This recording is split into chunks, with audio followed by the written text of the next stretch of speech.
Hey everyone, why don't we take a peek at the new Disney Protocol Build-A-Droids. Let's start with the vendor droid. These were seen in the Clone Wars. There are 6 different versions. They mostly just share a C-3PO body. And there's also 6 different versions of C-3PO that are available.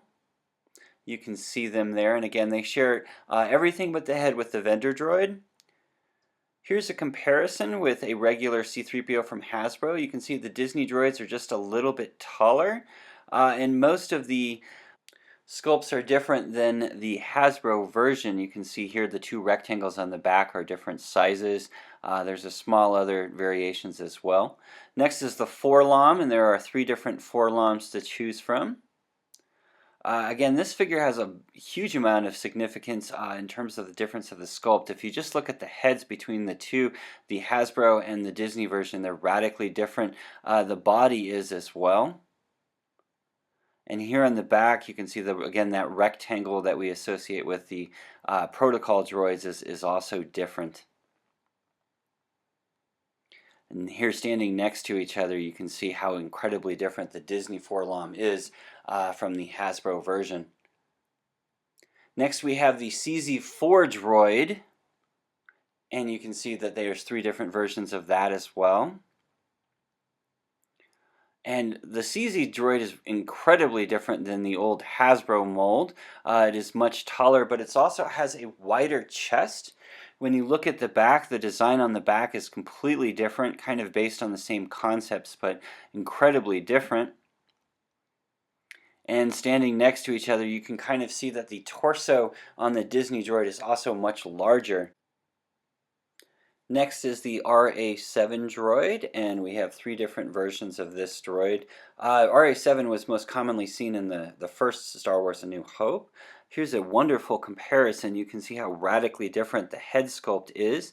The Ra7 is the only droid that has all of its own original parts in the Build-A-Droid. The rest of them share usually the legs. But there are a lot of similarities in design with the Hasbro mold, but not in the head sculpt, as you can see with this comparison of the 2 figures standing next to each other. Here are the droids by color, and again, a lot of them share a lot of the similar parts. A lot of the legs are exactly the same except for the Ra7. Here's a comparison of the 2 different silvers. This is more of a flat silver that Disney is using in comparison to the shiny silver that we usually get. Be careful when you order these. There's a slight difference between the forearm body and the 3PO body, as you can see in this comparison. Moving on to the black droids, again, you can see the 4 different black droids that are available. And you can see they have kind of a shiny black versus the flat black that we're used to seeing with Hasbro's use of black on the droids. The blue droids, again, there's 4 of them, but there's kind of a unique thing here. This is the only case where Forlom does not have his own body, and you have to use one of the 3PO bodies for a Forlom in blue.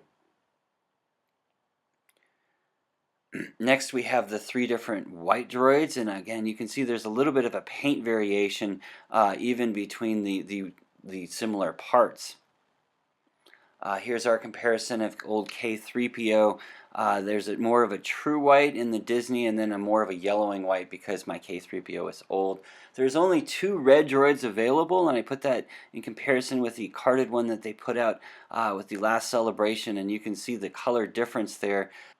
And we have another quick comparison of colors between the Hasbro red and Disney red.